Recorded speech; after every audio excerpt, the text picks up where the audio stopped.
નમસ્કાર, સ્વાગત છે તમારું અમારી યુટ્યુબ ચેનલમાં. જાણો જયા પાર્વતી વ્રત અને એનું મહત્ત્વ.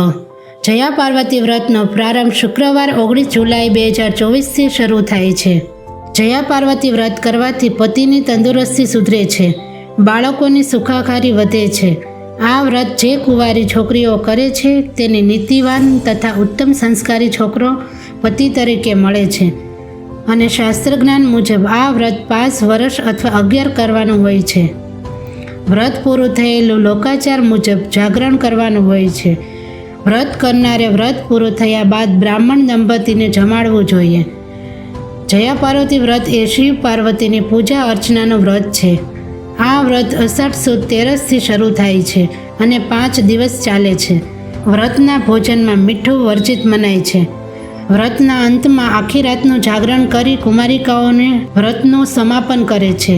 આ વ્રત કુમારિકાઓ અને સૌભાગ્યવતી સ્ત્રીઓ ઓછામાં ઓછા 5 વર્ષ અને વધુમાં વધુ 20 વર્ષ સુધી કરે છે.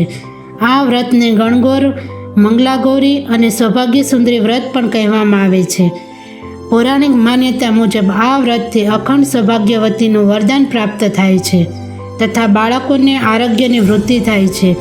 આ વ્રત સૌપ્રથમ માતા પાર્વતીએ શિવજીને પ્રાપ્ત કરવા માટે કર્યું હતું. ત્યારબાદ માતા સીતાએ માતા પાર્વતીની પૂજા કરી. જય જય ગિરિબર રાજ કિશોરી પ્રાર્થનાથી મનગમતા વરની પ્રાપ્તિ માટે પ્રાર્થના કરી હતી અને માતા પાર્વતીએ પ્રસન્ન થઈ મનગમતા વરનું વરદાન આપ્યું હતું. વ્રતની વિધિ: અષાઢ સુદ 13ના દિવસે સ્નાન કરી સાફ વસ્ત્ર ધારણ કરવા. ત્યારબાદ સંકલ્પ માટે માતા પાર્વતીનું ધ્યાન કરવું. શિવ પાર્વતીની મૂર્તિ અથવા ફોટો સ્થાપિત કરવો. સૌપ્રથમ ગણેશજીની પૂજા કરી પછી શિવ પાર્વતીને દૂધ, પાણી, બીલીપત્ર, કુમકુમ, કસ્તુરી અને ફૂલ ચડાવી પૂજા કરવી, જેમાં જવારાની પૂજાનું પણ મહત્ત્વ છે. કોઈ પણ ઋતુ ફળ અથવા નારિયેળ અર્પણ કરવા.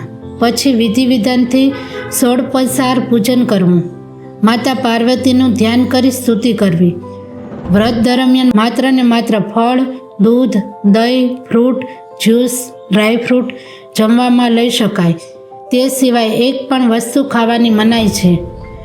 દૂધની મીઠાઈ ખાઈ શકાય છે. ટૂંકમાં આલુના રહેવાની વાત છે. છેલ્લા દિવસે મંદિરમાં જઈને પાર્વતીની પૂજા આરાધના કરી મીઠું અને લોટની સામગ્રી બનાવીને ખોરાક લઈને વ્રત પૂર્ણ કરી શકાય છે. વ્રત દરમિયાન મીઠું અને અનાજની વસ્તુઓ ખાવાની મનાઈ છે.